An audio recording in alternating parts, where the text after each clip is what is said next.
Hello, and welcome to the official podcast of the Georgia Game Developers Association. The following is part of a series of recordings made during the 2011 Southern Interactive Entertainment and Game Expo. In this session, Richard Hilleman, Benn Sawyer, Ben Konsynski, Richard Teach, and Robert Becker present The Way Forward with Serious Games and Gamification. Games are having greater impact on our lives than ever before. Can games make us healthier? Can they improve training and education? Can they increase customer engagement and loyalty? Join some of the industry's foremost thinkers for a panel discussion and brainstorming session about the role, value, and future of games in corporate, brand, and institutional strategies.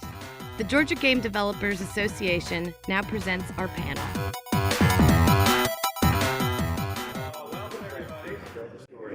It's 3:30, and I thought, even though the laptop isn't working right and I can't show you these lovely slides I created for you, but this session is really a discussion and a brainstorming session anyway, so the slides are not really relevant.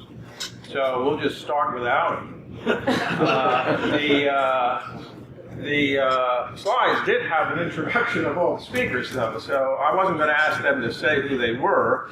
I was going to read it off the slides and let you read it. But maybe, Richard, if you would start just coming across the table. Sure. So I think that what we really had here is a true Steve Ballmer moment. So I understand Steve Ballmer won't sit through PowerPoints anymore. If he won't, why should we? Right? Yeah. I'm Richard Hilleman. I work for Electronic Arts. I've been there for 27 years, which is really a long time. I'm Chief Creative Director, which means I'm responsible for nothing and everything else is my fault.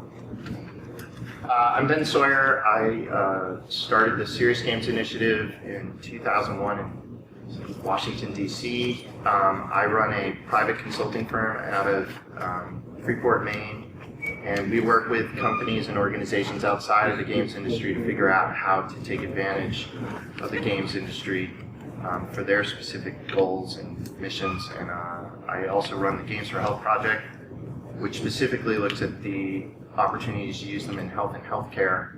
That's funded by the Robert Wood Johnson's Pioneer portfolio. My name is Ben Konsynski, and I'm on the faculty of the Grosueda Business School at Emory University. Background in computer science. My interests are, in part, interested in the opportunities brought by the technology portfolio that emerges. How do toys become tools? And looking at immersion, different forms of voice and gesture-based navigation and other factors like that, seek purposeful use and application. So I'm always interested in the environment, and that maturation of that element, and also how to exploit those technologies. And I'm Rich Taylor, and I'm with the Entertainment Software Association. I have all our communications and industry affairs there out of Washington, D.C. Among many things we do that you're probably very familiar with is we put on E3 and recently helped defend the industry, face the industry before the Supreme Court in the big pivotal case defending the rights of video games as a legitimate art form. And since Richard's been making games 27 years, I can probably blame him for working in this industry because I've been a gamer for that long plus. I'm sure mainly because of the stuff we've been making. So. That's my usual introduction. I worked in the video game business for 27 years. Yes, it's all my fault. That's right. In that case, thank you. And on that theme, anything that goes wrong today, including that, is Richard's fault because he said a number of times he accepts the blame. I'm Bob Becker. I used to be based in Atlanta. I'm now down from Chicago. I have a company called Becker Multimedia that does corporate learning and interactive communications, and I have a passion for serious games, which is how this panel got put together for you. My understanding is that this theme of this session is the power of games for business, and that you all, as members of TAG, are curious to know how you can use, or if you should use, games for various kinds of applications in corporate settings. Is that fair enough? Okay. Does anybody have any other wishes and desires besides that? Education. Academic education. K-12, college, corporate. And corporate learning, right. Anybody want them for fun and well-being? No. Yes. No? Well-being? Yes. Fun is well-being.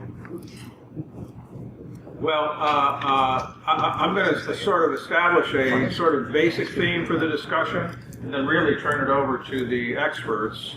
My sense of the basic theme is around the word convergence. I think Richard on the end there represents the pinnacle of design development of entertainment games, which are about fun and about commerce, about making money and letting people enjoy themselves. Is that fair enough? Sure, I like that. That's good. Okay. And Ben is a different kind of expert. Ben comes from, in fact, I think Ben founded the serious games movement, or co-founded it, and he represents That's a myth, but fine, you can perpetuate. I'm perpetuating a myth. I'm blaming that on Richard, of course. And Ben represents games for a purpose. Everybody in the room today has a interest in games that are going to serve a purpose, whether it's a learning purpose. I view serious games as being roughly about inquiry and about education. I think you could map a lot of what serious games do to those two functions, those two cognitive functions.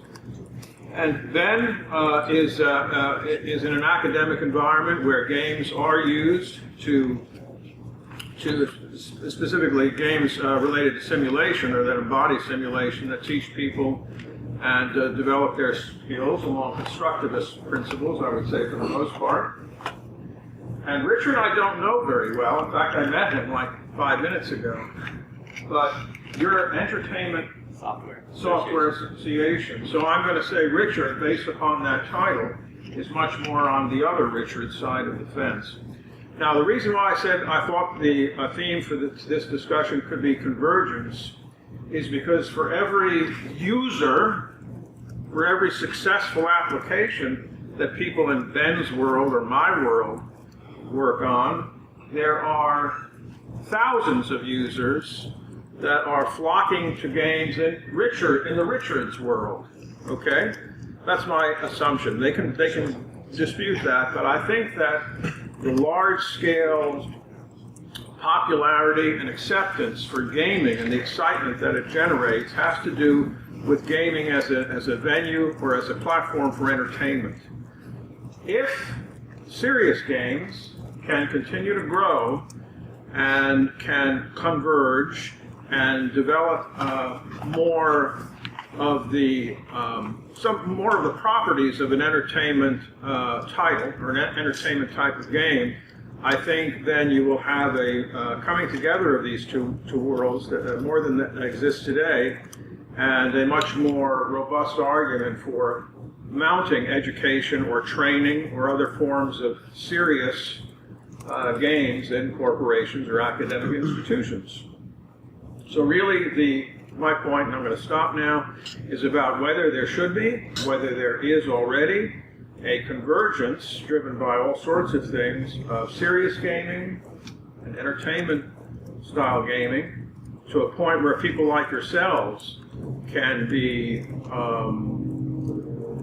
convinced that the serious game is a viable option and a very exciting option for corporate communications, specifically training, learning, and scenario planning simulation.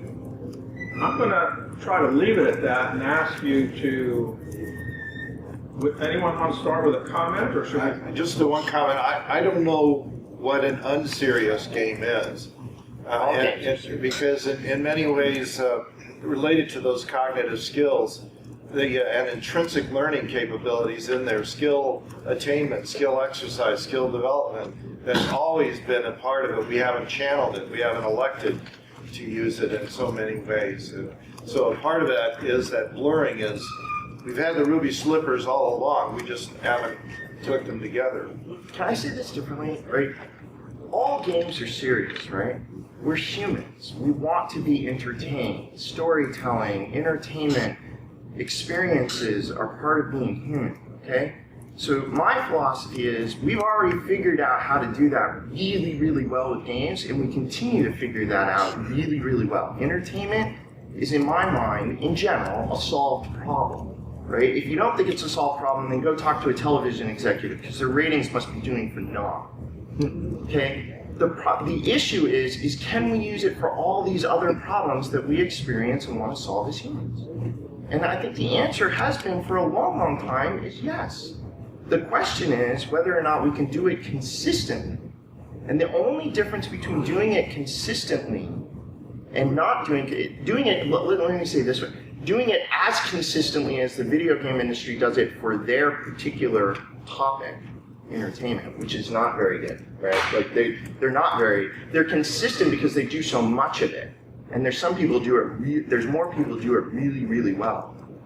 The only thing that I'm interested in is how to figure out how to bring that consistency over to these other potential areas where we already have efficacy that it can work. One comment I'd like to add to Ben's point, and maybe Richard could speak to it, or the other Ben, or the other Richard, is that in my experience with corporate and academic users of games, not developers, but users, they have a strong suspicion and a doubt about the entertainment. So why don't I talk about that, because I think I've done it with both purposes. So I've built over 150 video games, good old-fashioned commerce reasons. And one of the things I also did was I spent 3 years working in EAU, which is Electronic Arts Internal University. One of the problems we have is teaching people to be game designers and game producers. The entire output from all of the colleges in North America will be something around 100 people this year. I need 300 a year just for normal attrition, so I'm not getting what I need out of university programs yet at all. So we have what we call an Executive Producer Accelerator program, which ran over an 18-month period of time. I got those guys for a week of time every 6 weeks away from their real job. And everything that we did in that teaching context from an exercise standpoint was done as a game. So as an example, I have a bunch of producers. These are people who are usually in charge of money. They now have to manage programmers. And this is not a simple task for most of them. Most of them have no empathy for the job at all. One of the things that we did was we had a 2-day exercise where they used Lego Mindstorms, the same thing that your 9-year-old kid would use in school, to build an integrated project that both taught them programming and taught them a particular way of approaching a market opportunity at the same time. They ended up building robots. They ended up having those robots do things in rooms, but the objects of that were a larger context, and at the same time they were put in the position of, instead of being the person who told the programmer what to do, they were programmed. That's just one example of that. The big change for me was when I build a game, like most art, my job is to kind of tell you what I've told you, and tell you about it again, and then shut up and let you figure out what it means. In the context of education, that's not the role. So most entertainment software is open-ended kind of by purpose. What that does is it means we produce lots of accidental lessons. Sometimes things we wish we didn't, but sometimes things that are valuable to teach. When you are trying to build a game for an educational outcome, that last step of telling people what you've taught them is what usually distinguishes the effectiveness of those games. So a straight-up piece of entertainment will probably leave more questions unanswered than you need to have true in a training context. If you want to build a piece of entertainment software that has an educational outcome, you need to clarify what that educational outcome is at the end in a way that most entertainment software doesn't. But you can make the accidental to be incidental. That's my by purpose, and it's just that we haven't channeled those things. We haven't done that last step. What I would argue is that from a consistency standpoint, there's often this discussion about pitting fun versus serious, and I think that's just a completely non-argument. That's an argument of amateurs. To me, the consistency is how do you build quality? How do you do that? That will lead to fun, and in a serious game standpoint, it's a contextual fun, and it's always going to be. By the way, so is entertainment. With the exception of a few things, most entertainment games are contextual. My mom does not like Call of Duty. Or Beavis and Butthead. Right. She likes Angry Birds, right? Angry Birds is fun to her. I could literally have her describe why she doesn't like one game and describe why she likes another. And I could say which one was the serious game and which one was the entertainment, and then go, ha ha ha, they were both entertainment. It doesn't, and I could do the same thing with an entertainment game. I did, the first serious game I did was Virtual You. It's about running a college. And it was a crappy piece of software. I had a guy come up to me at a conference for college presidents telling me he played it 6 hours a day. He loved it because it was his world. This doesn't change. But what will change is if I could redo that software over, I guarantee I could make it actually 10 million times better. That's the only thing that matters here. So we're trying to source quality from quality entertainment. That's where it starts. Do you want to offer a question? I have a question. I wonder if the result of quality that we've seen in the regular entertainment aspect industry is due in large part from the pressure of the consumer base. Because they have to come out, it has to be out in 6 months, it has to be flawless. And so, you know, What we see game is this quality right. But I mean, that's the pressure. That squeezes, that has the opposite effect of making it. It And so squeezes it's all maybe the fun out of it. in serious gaming. But maybe one of the reasons why we haven't seen such a large effort in that with the quality of these, you know, AAA titles coming down the pipe for serious gaming is because there's really not the industry pressure. There's no. No, so I used to think it might be that. I think it's a little bit of that on a macro scale, just because they're developing a lot of product and a lot of UI, so they get a lot of trial and error they can draw from. So Mark Cerny gives this great talk about the Cerny method, and he talks about all these different methodologies that were used to play games, and the only one that he arrives at is the one where you kill your young over and over and over again until you get something so good that then you proceed. Here's the difference between commercial games and serious games. Serious games cannot kill their young the way the commercial game industry does. The commercial game industry kills its young by developing a portfolio of projects and then killing half, doubling up, killing another half, doubling up until they get some. Now, in certain cases like Madden football, they're closer to a serious game, which is why Madden has had. Yeah, actually, I think it happens in that case too. It happens in a different way. So you can have a portfolio of having a bunch of products, or you can have a portfolio on a product of having a bunch of features. Right. And that's essentially what Mark talks about is that you kill all your young, but in practice how Mark did it was he killed his features. So he would never kill the absolute. Mark doesn't know how to kill his main character. And He's done okay at times with that, though. But for the most part, what he would do is he would say, this is what the gameplay is going to be about, these 6 things. And he'd start to build that and go, it's not about that thing anymore. Right. It's not about that thing anymore. The resilient element is that business starts with aspiration of purpose, service, development, or something like that.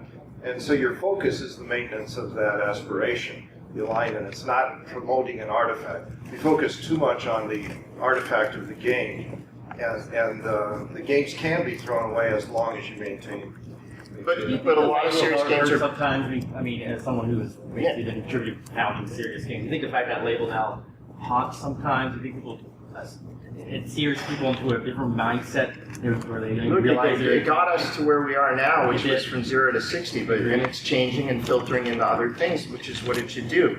I just want to finish on one point here, though, is that most serious game projects, whether they're based within a corporation or with a government agency or someone else, has a funder who has a tighter deadline, often than with respect to Madden and a couple of others. And so what happens is that they don't use a Cerny-like method, and they just build to that day and date, and they plow right through their first idea, and they don't kill their young. They don't do pre-production, and they end up with crap. A single funder. No. And not a broad base. Can I make the case there's one other really big contributing factor? So I say it all the time, which is I'll walk into teams and if people are not having fun, this is not a product that's going to go well. It's just not.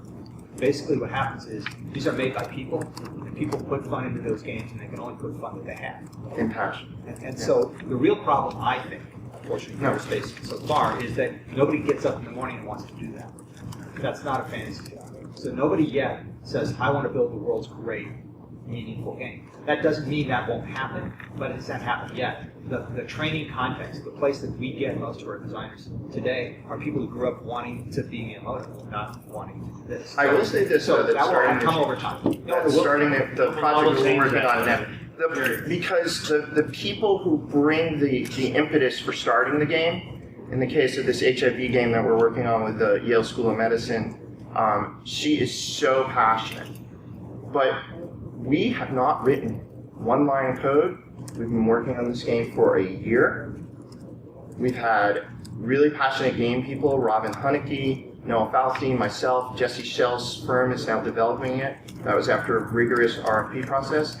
But at the end of the day, I said to her a year ago, I said, you have to keep us, you have to share your passion with this for us so it infects us and keeps us going. And that has made a humongous difference, because the point is she has to keep injecting that into the team. And we keep reminding people every single day of working on this project, we are trying to save lives of young kids. And that really works for Rob. That works for Rob. Yeah, if you believe, yes. If you can, separate conversation. If you can get that kind of passion into the projects that you're doing, it can make a difference. And it sometimes is absolute. Paul, did you have a comment? Well, I was going to take the position that as a business owner, I don't want to bring games into my business because it's going to waste my people's time. And if you say, yeah, but we have serious games, I'm willing to listen to what comes next, but it better be good. So how do you talk to a business owner who only associates games with fun and games? That's where you waste of productivity. That's where you come back to the notion of the aspiration. What the aspiration is the skill attainment. The aspiration is a process that you're working on. The aspiration is a collaborative practice. The game is an artifact to get you to that end. The fact that we even start discussing the focus of game and entertainment as a part of it, that's a byproduct. It's an intrinsic learning process. Every business and the benefit should be a byproduct of the play. And the play is needed for engagement on it. I got But look at gamification too. I don't like us talking too much like taking games as we've known it and bring them into business, as much as looking at gamification and other things like that. So let's make sure we don't just focus on the old artifact into a new world. Richard, did you have a? Yeah, I was just going to, I don't know what business you're in, but I'll give you a pretty specific example. I don't think that a businessman ever cares about anything except how does this gain me more customers, produce greater value, or reduce my costs, right? One of those kind of three things usually. So in the cost reduction space, I have a mother who's a paralegal. My going away bonus present for her was my idea that I thought she needed to do next in life. So there are 3 carriers in the U.S. that employ something on the order of 125,000 drivers who walk into millions of businesses every day. And every single one of those is a sexual harassment opportunity waiting to happen. And if you run one of those organizations, defending yourself against those suits is a real issue, and the liability lawsuits that come with it are a really big deal. What I told her that we needed to build was a coin-operated video game machine that sat in the break room at UPS, at FedEx, and at DHL at the time. And that once a month I had to take my ID and put it in that game machine. And what it was going to do was put me in circumstances where I had to make appropriate decisions. Richard, they're not hearing you in the back. Oh, sorry, I would project from my diagram. So, what in that particular case I advocated for was that if you had a monthly training requirement to play that game, what you would get was a different kind of data.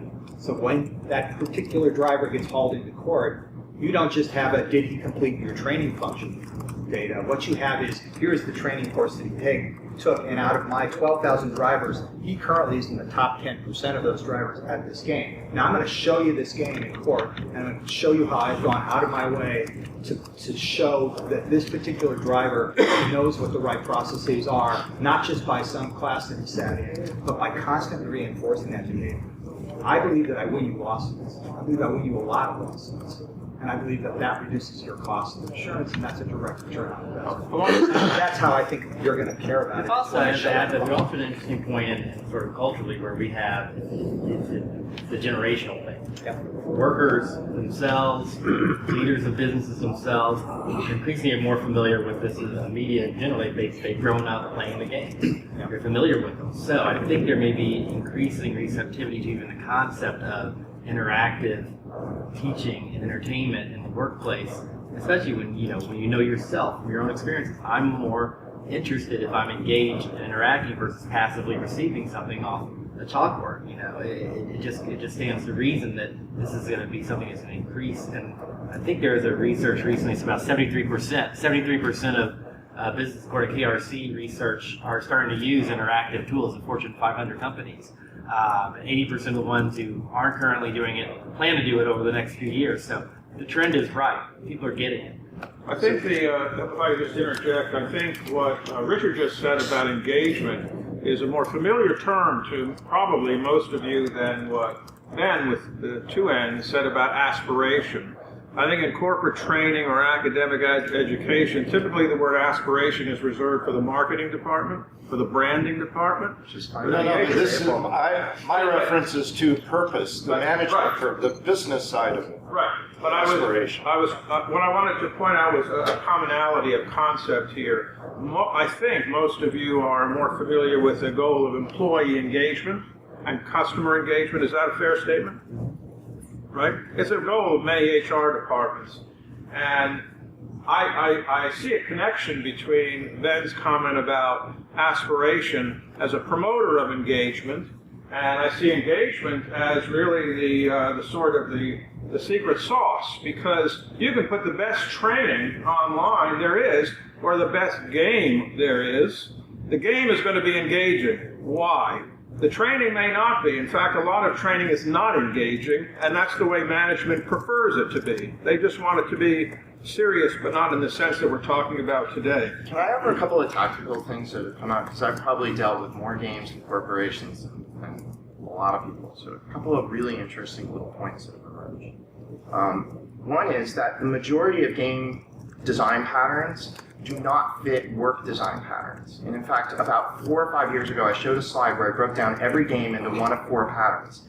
And I pointed at the one pattern that was most compatible with games, with the corporate workplace, which is short bursts of gameplay over long arcs of time. And I said at the time, only one game fit that pattern, which was fantasy sports. By the way, the #1 game that wastes time at work, okay? But the interesting thing about fantasy sports, you don't just play for 15 minutes. You play all day because you're running cycles in the back of your mind towards your next move. Really interesting in corporate workspaces. Second thing, you know what was the next game that followed that play pattern perfectly well? Farmville. Well, guess what? Look, I've been in a lot of corporations. They know what Farmville is. Want to know why they know? I have a little access to social gaming telemetry. When do you think is the most popular time of the week to play a social networking game? What day and time? Monday morning. What time? Work lunch. Monday morning. What did you say? Monday morning. Monday morning, 9 a.m. Yes. Monday morning, 9 a.m. is Saturday at 9:30 a.m. for console gaming. It is the same time. It is prime time. So your employees are going to play games anyway. They might as well pay for you as opposed to pay for Zynga. So there's been a fundamental actual engineering and design pattern flaw to the way most corporations work. We figured that out, and we're now starting to figure out how to build games around that. Incidentally, the game industry is moving heavily to that model right now for different reasons, which is great because they're going to figure out a lot of things too. So I think that will change. The other thing is that it's a misnomer at this day and time to think of a serious game as being a displacement for traditional training. In fact, what we recommend to most large-scale organizations is that we are an addition to what they do. Now, funny thing, from a scientific method standpoint, when you actually want to measure, especially in medical research, the efficacy of a new intervention, you do not displace the intervention that's there already as a first go. You take the current therapy and you take the new therapy, unless there's going to be a drug interaction, different story, and you put it on top of it.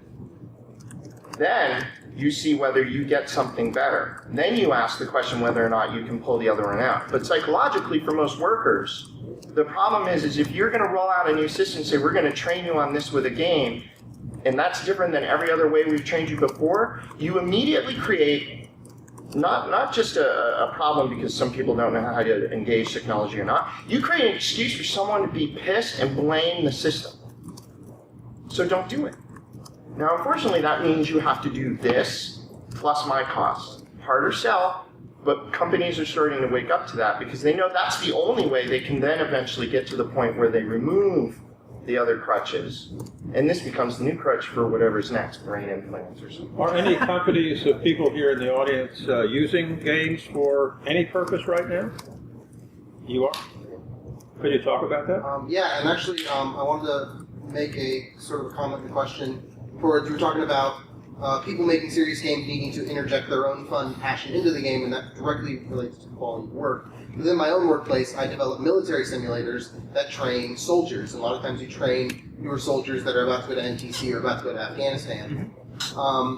And within my own workplace, it's really interesting to see there's a direct correlation of people's passion towards making military simulators and the amount of time they spend supporting military training.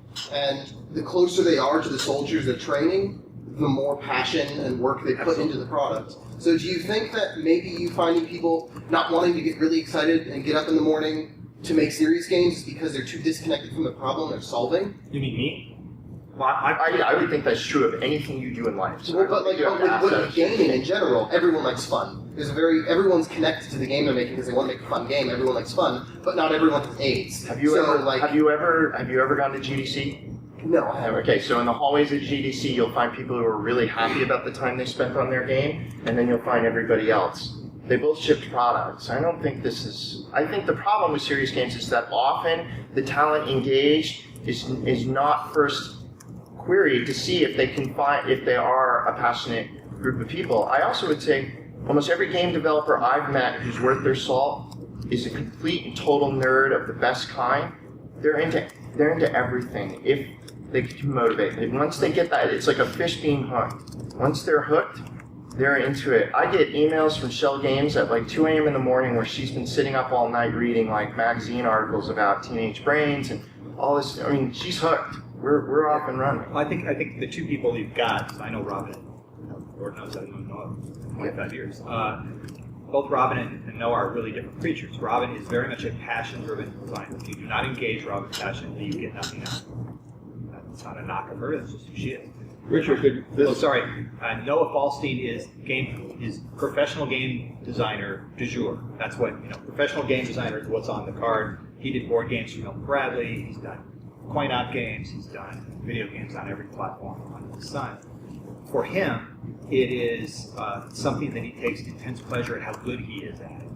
So for him, the process is enough of a feedback system that he doesn't quite need the passion. They're kind of unusual. For me, what I found is a guy like Cliffy B who did Gears and other things like that. If he doesn't care about what he's making, he doesn't care. And you're not going to get him. What about the users? The point that Paul made earlier about games being a diversion. I'm not sure what you mean by that. Well, I think he was saying if the game promises to, what did you say, waste people's time? Was that the phrase you used? That was exactly what I said. Right. And, okay, I don't want to build... wasting people's time is a value decision made by either people who play the game or by people who watch other people play the game. We keep talking about the seriousness of the game. It's the seriousness of the business that starts, or the seriousness of the purpose or the application. You've got to be serious there first, and the game seriousness has to follow it, not lead it. Because that's when you run into the fact where I can have this passionate a person about an activity. If it doesn't serve the end of improving a skill set, enhancing a performance behavior, or other factors, it's got to start with a passion for that. Your guys are passionate because they're close to the warfighters and they know what skills are needed. They have a sense of how to serve that, and that drives the passion of the seriousness of my comment was kind of rooted because there's this really funny phenomenon that I've noticed since I've been working there, is people will be, they're like, I'm sort of making games, but then they go out to help a unit train, and any moment they come back, there's a very noticeable attitude shift now that they've seen their games take effect. They don't realize, like when we test in the lab, we're blowing stuff up and shooting rockets and goofing off, we're not soldiers, only some of us are, and the moment they come back and see it in action and see like, wow, those guys can call an IED 3 minutes faster now. I can save a life. There's a real change. I've seen it go both ways. The guys who made America's Army, which was very much that's our company, right? So that's Mark Day and those guys that I know from that group. Yeah, I think it's changed. Yeah, it's changed a couple of times. The folks that originally were on that project, I think, were very driven by the things you're describing. And what happened was over time it melted away for them. And at the other end of the spectrum, I've got a guy named Dan Driscoll. Dan is Captain Dan Driscoll, U.S. Army, and graduate of West Point. And he left the game training business in the military because he thought it was completely off the rails. And so from his perspective, he felt he was going to do more good in entertainment than serious training. I don't know what the right answer is. Dan had to make the decision for Dan. After you've done 3 tours of Afghanistan and 1 of Iraq, I think you get to decide not to do anymore. And Hi, my name is Roman James, and I'm coming from a marketing PR perspective. And this industry is new, but we're looking to, because it's a growth industry. We've helped you among the most. Right. So what I keep hearing is a couple of things, like this gentleman here. I think it's a mindset change, and the way I see it is that's a public relations sort of helping people adapt to the changing technology, the evolution of technology, especially when you're talking about if you're going to bring in someone to work for you who's in their 20s. When you're dealing with kids that age, we're talking about people who've learned. I mean, I'm Generation X. I've grown up with Atari. That's what I knew. Then Coleco, then this and that. So we've learned through those types of resources how to discover and engage and communicate. Yep. So you're on the right side of the thin blue raster line. So for me, I guess in terms of understanding the seriousness of games and helping people understand that those games can be adapted to whatever model, however you choose to live and work, is that it's a PR, marketing. So for a long time, I thought it was an age thing. I thought that it was a demographic. If you weren't 15 years old when Tempest came out, you'd never understand. And I've come to believe that's not true. In the last 5 years, it's changed my mind. The reason why is, in the last 5 years, we saw the Wii came out. That's 80 million users, at least 50 million of which were new. We've had the emergence of iOS, meaning Apple and Android products. That's 200 million pieces of hardware that are running games today at a very high level. And people who play those games are playing them with the same level of time and commitment that my hardcore console players will. On top of that, I've got 750 million Facebook players, of which 3/4 of them, really the only reason they're there is to play games. So of that particular audience, all of those new additive audiences are all not young. And most of them have ages that are on the high side of 35 or older. The Facebook business is totally about above 30. Well, I know that Facebook, if you're a mobile user, people 55 and older are driving mobile device applications. I was going to say that's exactly. So I do understand. My whole context for it is that it seems to be just re-educating people and helping people to evolve. And to me, that's more about the public relations and marketing. I used to believe that. And we've done some very hardcore analysis of this problem. And the fact of the matter is, the only thing that's really holding back the space is really, really star products. There just aren't enough of them in the serious game space yet. Okay. And because I can show you studies, like some of which Bob quoted, showing you it works. I can show you some interesting games that aren't half bad, like Remission. That, even from a game standpoint, that also work. The problem is, I only have a handful of them right now. And I don't have any of them working at scale, either because of their targeting. Remission's a great game, but it's for 12-year-old kids with cancer. I don't want anybody to be a 12-year-old kid with cancer, but of the ones there are, there are not a lot of them. So we got to jump that first, and then we can catch up on the other side. I think the PR is what's got us this far. Without that, is the issue. We have a question over here.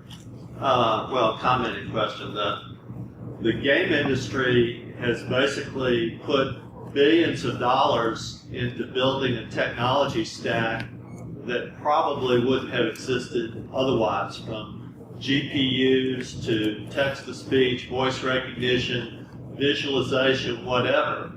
So my question is, we can use that technology to do things that business and other areas are currently doing better, or we could use that technology to do things for business in other areas that aren't even possible using, say, an Excel spreadsheet and an office product. I'd like to hear your comments about the potential for game technology to make existing processes better, and maybe some thoughts on dramatic change that could be enabled by the technology. That's where you get into areas like immersion, where I can have visualization, full immersion. That's where you get into gesture-based navigation. Things that reduce the cognitive load to do things that they've done traditionally poorly in the past. Spreadsheets are flat, two-level, and it's two-dimensional structures. And I can stack them up. People don't make decisions on numbers, they make decisions on the impressions made by the numbers. So the tools, that's why I say the pot of tools here are more important to me than the artifact of the game instance. Although I do agree we need trophy stories. We don't have trophy stories. The trophy story is not the game. The trophy story is the impact on business that has to be celebrated. And until we get those celebrations, then nothing. It's not pushing games forward. But the true value down the road is the artifact of those things like immersion, navigation, and other factors that can be purposed into useful. So I've already happened in the education space is also going to help drive it into the natural business space. Again, it's just talking about basically reading and training the folks who are going to take the jobs and ultimately then hire people in the jobs and decide how you're going to train people. And if you're starting to see it in their classrooms as they're coming through, they're going to start accepting that's the best way to learn. I mean, if you do math, I can hand a student a stack of, math problems and say solve it, or I can put them in an environment where you have to navigate through a 3D environment, and the way you unlock gates and go through things is to solve the problems. All of a sudden, they're motivated to get through those gates by phone, and they do it. Let me just add a point. And so you get proof points through that, and you can take those same proof points right now, walk into a business and say, this is happening, and there's some value there. But I also think on top of that, you're creating the actual human forms that will go out in the real world and do that. Let me just add a quick point that I think a lot of what Richard just said is present in your world in the form of training simulation. It's not called games, it's called simulation. Business simulation, technology simulation, training simulation. And it is widely accepted, and I think it's widely believed to be the most effective way of training at multiple levels. It's just a little expensive, and it's usually reserved for higher level, higher value employees. And I wonder if the panel has a sense that there is some divide or some gap between a serious game or a game-based learning product and what is normally referred to as a training simulation or a training simulation. Yeah, training. I don't want to get started on that just yet. I do want to answer your question, which is that when I'm on the Hill in DC, I've made the point that there has been no other private industry version of what we're getting from games along the lines that you talked about. There has not been a single one that I can think of. It is literally the NASA argument built from private industry. And I've challenged them to come up with a similar one, and they can't. And it's absolutely a modern day phenomenon of unprecedented proportion.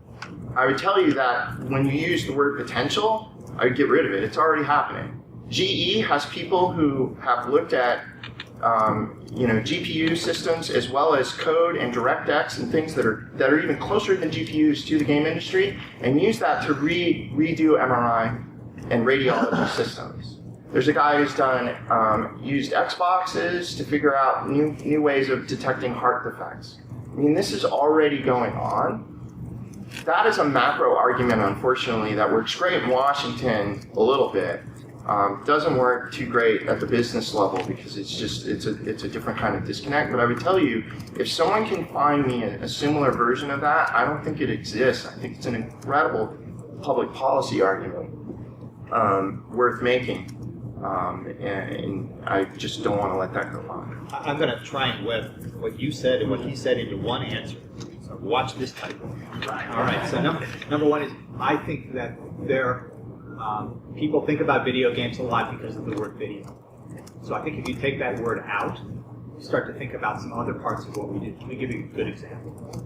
Customer engagement is something every business cares about. How do I get my customer engaged? How do I get them to give me more information? Amazon today, when you go make a purchase on Amazon, you give them about 5 clicks of information, right? Take about a 2-minute transaction, make 5 clicks, and you're amazed at what they know about it. You're just amazed. I get 5 clicks in a second. And the difference is that those 5 clicks don't represent you trying to create the illusion of what you're trying to buy and how I'm going to think about it. Those 5 clicks happen in 5 seconds. You had no time to mask your behavior at all. When I look at game telemetry produced by a game like Madden, where I get 5 terabytes of that a year, and I'm talking about what somebody's decisions have been made second by second over the course of an extended year where I change the conditions, I understand that customer at a level of intimacy that is very difficult for me to describe how qualitatively different it is. Games are doing that because we get that kind of data set. And virtually nothing else out there gets that kind of data set about their customers. So if for no other reason at all, use games as a customer engagement tool to learn your customers better. Even if all it does is provides entertainment value and teaches you a bunch of these clicks, you still get a lot of value. Yes, sir? Can you build on that with some real-life examples of how companies are using that for customer engagement? What they're learning? I know what we do in our business. So, we have, and how often you're really wrong. So I did the original John Madden football. There's a guy named Dale Jackson. Between the two of us, we run it for 17 of the 20 years it's existed. We should know this game, right? A couple things. Number one is we believe that our average customer had bought the game for 2 consecutive years before. That the majority of our customers were returning customers. Number two is we believe that a mode that we call that was called franchise mode, which we hated because it takes us 40 hours to test it every time we change it. We believe that nobody played it. We thought it was 2 guys in Idaho. So the first time, trust me, we both wanted to kill that thing 1,000 times. The first time we had real telemetry, Dale Jackson and I sat on the phone and basically sobbed for a half an hour about how wrong we were. Number one is 65% of our customers every year are new, which means my game better teach them how to play or they're going to be dead. We never had taken that seriously before. Number two was franchise mode was touched by 75% of my customers in the first 40 minutes they played the game. And Dale Jackson and I wanted to kill it.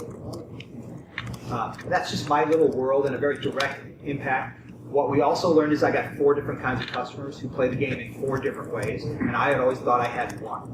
So the game's design has changed where it essentially now has 4 designers who talk to each of those 4 different customer types in a big different way. And for Madden, what it's done is stabilize its sales and dramatically increase its engagement, how long it gets played, how long it stays in the tray. Madden rarely gets traded in, which is a big vein in our business. How can I use that kind of engagement to sell more soap? Or engage people on soap? Well, I think the answer is to figure out what is the customer telling you about how he makes that decision and how can I make a game that informs that process. I don't have a great terrific answer for you. There's a lady here who's been waiting, and then we'll Very go through this one. Well, part of my question's been answered, but because I'm coming from the other horizon, I'm on the corporate side of the world. I've been a developer and I've gone the whole horizon. And there are things that exist in the corporate space, like predictive analytics and big data, et cetera. I think it's a nomenclature issue because depending on how you were brought into this industry, you're going to have a certain vocabulary. Right. And so if someone took the time to marry up the two, I think that we could probably get a lot further in terms of understanding, because you're using terms today that if you were sitting in a corporate setting wouldn't have much meaning, but because I've kind of taken translate between. Yeah, I've translated the words. I understand what you're saying, but if you're talking to a business and you're talking about fun, if you talked about business results and outcomes and interactive, I mean, that's the fun element that you're describing, but because you're using a certain word, it gets lost in the translation. So maybe it's worth it to take the time to do the We translation. bias it too much by using those terms too readily from our own games and games, entertainment, and so forth. I want to add, I think Rich's point is excellent, and I want to also make sure we understand it's a two-way street, because it's also that intrinsic learning is a rich opportunity as well. They learn as fast as much as they communicate and talk, so sometimes that game can let them hone skills as fast as you're learning about them too. It can be laid out in a two-way street. Did you? I just wanted to add on to what the lady just said, because basically she worded it better than I did in terms of marketing. Marketing's sole purpose is to get whoever the end user is to need that thing, not just want it. Why do you need it? And so with what I'm hearing is that it's a matter of taking a business owner and convincing them this is why you need it. Because even though we're using this word of game, this is a resource that you need. So that's where I think the marketing and public relations is turning the mindset around. How do you guys do that? To that point, though, we need to talk about what do games do? They improve things. They improve how we entertain ourselves, they improve how we play, they improve how we work, they improve how we learn. Where we interject this amazing form of entertainment or media, whatever you want to call it, into different spaces, it makes those spaces better. And that's sort of, thematically as an industry, we should be speaking in those terms. I mean, if the Supreme Court taught us nothing, it wasn't that we get to go sell real violent video games. We can stop talking about that now. That we're not, that's not who we are. It's solely, it's not just about that. We are so much more than that. And there's a real opportunity. Right? I mean, if you look in today's market, the number of customers that we impact, the number of M-rated products represents sub 10%. Exactly. So to move into the corporate space, I agree. You're going to have to stop calling it a game. If you call it a tool, that's something that we know. That's something that's going to be a lot more accepted, even if it is a game. So I would argue the opposite. Well, the terms you're talking about, it's the imprecision of the terms. So the problem with fun is it feels unquantifiable. And that's really because it is. I do get that. I think what we have to do is you have to produce measurable results, outcomes that business understands. How you talk about those won't matter as long as you got the outcomes. And the most powerful tool I know to sell somebody, to sell a businessman on one particular idea is to tell them that his competitors use it. We got 10. Which is only a PR call. We've got 10 minutes left, so I'm going to try to get everybody who's got a question, starting with David. So, a little bit self-serving here, I make a comment, but I'm with Muzzy Wing Software, we're a Boston-based serious game studio, been around for about 6 years, and we've built a lot of different games for a lot of different people. I think the one thing I'll say that's the most important thing that we've experienced in a lot of different, very diverse projects for education, corporate training, and healthcare. And it's really about design, and I hear what everyone's saying about passion about design, but when you work for 8 different clients, and those clients have their own needs, if you have a game developer that's passionate about his or her idea and only wants to build his or her game, you probably have a problem. Yep.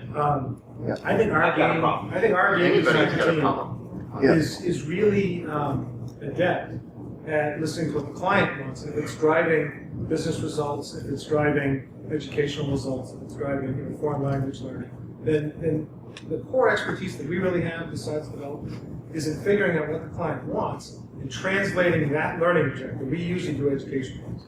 And our goal is to take a learning objective or a set of learning objectives and translate those into game mechanics that reinforce the learning objective, that will demonstrate that in assessment. And if we don't do that job, I don't care. We are unfortunately one of our least successful developers right now is a guy who's so passionate about games, but he keeps trying to make the client's game his own game and loses sight of the client's sort of needs. That process of understanding what the client wants and having enough breadth of game design experience to say, oh, I know what mechanics solve that. Right. The larger problem in the corporate space really boils down on a tactical level to that the cost of first playable for most clients is unacceptable. It's so far dominantly a custom software development business. You talk to any good IT manager for a medium-sized or large-sized company, and you say, we are going to do custom software development, and literally their hair sets on fire because they know that most of those projects fail. They don't fail because they're not fun, they don't fail because there's not engagement or anything. They literally will fail for a lot of other very specific reasons related to budget, schedule, and technology. Unfortunately, we are not in a space that is funded well enough to de-risk the serious game engineering curve for most businesses. Until that happens, you will not see as broad-based a grab of it, no matter how many good analytics you bring, because at the end of the day, somebody still has to translate the wish for that outcome to a budget that can't move. Most corporations plan their budgets 2-3 years in advance, If you're not in that budget from 2-3 years ago, it's very hard for it to change, with the exception of marketing. So part of the problem community-wise is trying to figure out how to de-risk what essentially is still a very, very fragile version of custom software development, which is going to happen over time and is made all the worse by that. If you look at the technology stack for most corporations and you look at the technology stack that powers most games until recently, they are not the same. Okay? I'm doing a large multi-million-dollar project for a North American bank. We hired HCL to do the project. There were no game developers who had the low-level HTTP web server, web browser-based knowledge base to do it, except for one that I identified, Area Code, who got bought by Zynga, doing the same thing. So when those worlds come together, HTML5, back-end systems, a lot of the web services stuff that's now being built in these companies, when they are as adept, when those technologies and the people who have those skills are as adept as they are with GPUs today, we will be able to build the products and companies and services that de-risk that curve, and you will see all of these arguments come to the fore, and then the PR problem is behind that firewall. For those of you that are in the small side of the house and not looking on the big project side, I think one principle that we often miss is that don't get people to spend money, get the money they're spending. A part of this is the work transformation that's going on. Become a part of that. Don't try to sell it completely as a detached augmentation of it and a new project budget. I want to get the money they're spending, not to try to get them to spend money. So I would add to that factor. Make sure that you're in line with that. But to your point back there, it's, developing a game for a business, or we want to call it for a business, is no different than anything else a business purchases. If someone wants to build a warehouse, you can't tell them, well, I'm building a warehouse like this because I think it's better than what you think. And if they need a fleet of trucks, you don't have to tell them this kind of truck. They want the trucks that they have. Same, you've got to adapt to what they are expecting. So the game designer can't just hand it over and say, I've got it. It's got to be done in cooperation. Okay, rushing right along then. This gentleman here has been so patient. Can you continue the conversation that says, you're already on, where it's not a question of whether it's a game or a simulator, which I think is a real good comparison in business, we call simulators. Where do we make it economical, or what does it take, where's that break point? Because I'm thinking that the training needs to change rapidly because content can change rapidly. It needs to be modularized because I don't need to train you on everything, I need to train you on these little pieces. So it may have been what you were just talking about, that we haven't gotten there yet. We're getting real close. I mean, in general, for me, we're getting real close. In general, for me, the platforms that I run on nowadays, pretty much every one of them can do almost everything I want. I mean, people come and talk to me about the Wii U versus the other game machines. It's like, much more about what we do with them now than the limitations that they have. Just for context, the 3D television that you buy is about as powerful as PlayStation 2, just the TV. So the computing power is in the places that we need them to be. There's this nice little window right now where web technology is barely catching up, and as a result, the kind of next couple of years will have pretty interesting web technology that will be able to produce very high fidelity experiences, but won't be so good that it'll be too expensive to use. So that little window is probably opening now and will be open for about a 4 or 5 year period of time before production values will crash into that business again, and people like us will overspend and will suddenly be able to tell the difference. But I think for now, if you were thinking that you were ever interested in it, the window is opening now. So I want to go back to game versus simulation, and I would caution everybody to know that that's a false premise. There is a lot of stuff that is simulation oriented, but I spend a lot of time trying to extrapolate and understand comparative advantage of what I consider to be games and not simulations. It's a whole other lecture I could give you, but I would just ask you, what's Tetris a simulation of? And anybody who says gravity can walk out of the room. It's not. Concentration. I think the point is in the workplace, it becomes more likely close to a simulator than a game. Well, but I think we need models that... I'm not going to words your mouth, but I think that's what you're saying. No, I think that there's not a yes. Well, there's differences. I'm just saying there's differences between these two things that can be equally used, so don't lump them together and only get one set of them. Agreed. The second part of it is also, just as a little sort of anecdote, what are most video games that we call or consider to be simulations? You know what they're simulations of? your fantasy? Of games. Of your fantasy. But you're Football is a validating game. the reason. Poker online is a But game. isn't it about Most of them are games. perception? I'm going to try to get a couple more questions in here before we reach our end point. Going back to the terminology discussion, which a couple of the ladies here have brought up, there are actual simulations where, I'm trying to, as this gentleman talked to me about earlier today, I'm trying to practice my surgery using a virtual world while I'm overseas interacting. And there's also games where you're primarily using them, as you talked about, for gathering metric data, either for customer satisfaction or for covering your legal butts. And then there's also, games... Just understanding the person. Right. And also games for motivation on these things. There's games for learning. There's all these different applications of what's being created either on the technology side or on the learning side with games, but they all seem to be lumped, as far as anything I can hear and say, into the serious games conversation. Does it benefit each of these individual causes, each of these different things, to call them all serious games, or might it be more beneficial to talk about the strengths of actual virtual worlds and simulation versus the strengths of things that are focused on motivation or teaching versus things that are focused on data collection? Outside of this room, that is what happens. What other questions do So I we think have? Can I answer your question with one thing? There's a major government of a large country in this world that is spending a lot of time thinking about how games that you would not think of as normal games can be used in military training. It's shocking. And I don't mean what you mean. I mean social networking games. Okay. Are there other questions? Because we're just about at the end. Is there a game that simulates sales? That somebody can practice the sales process or negotiations? Is there one that There have been some that have been I think it's called developed. social networking games. That's what they are.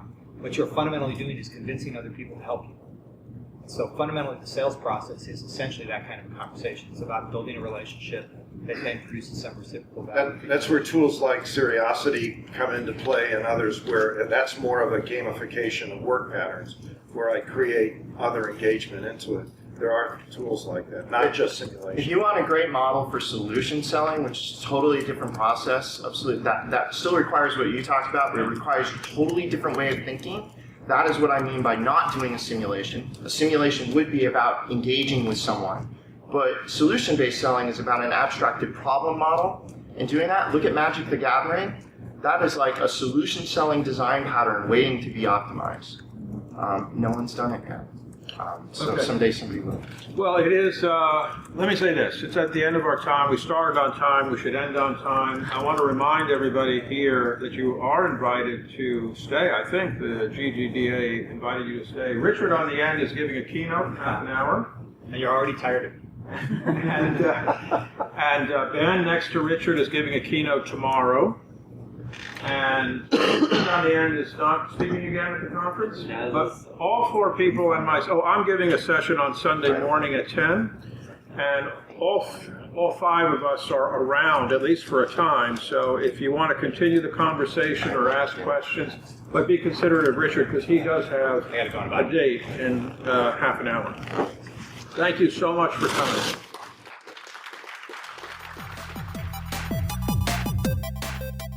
We hope you found this recorded session informative. If you're an established or aspiring game developer in the state of Georgia, we invite you to become a member of the GGDA in order to participate in our monthly networking and educational programs and to experience Siege firsthand. Information on becoming a member and attending chapter meetings can be found at ggda.org. Information on Siege can be found at siegecon.net. Thank you for listening, and we hope you'll come back for the next episode of the Georgia Game Developers Association's official podcast. Music for this program was provided by Professor Shy Guy. For the GGDA, I'm Cecilia Hilleman.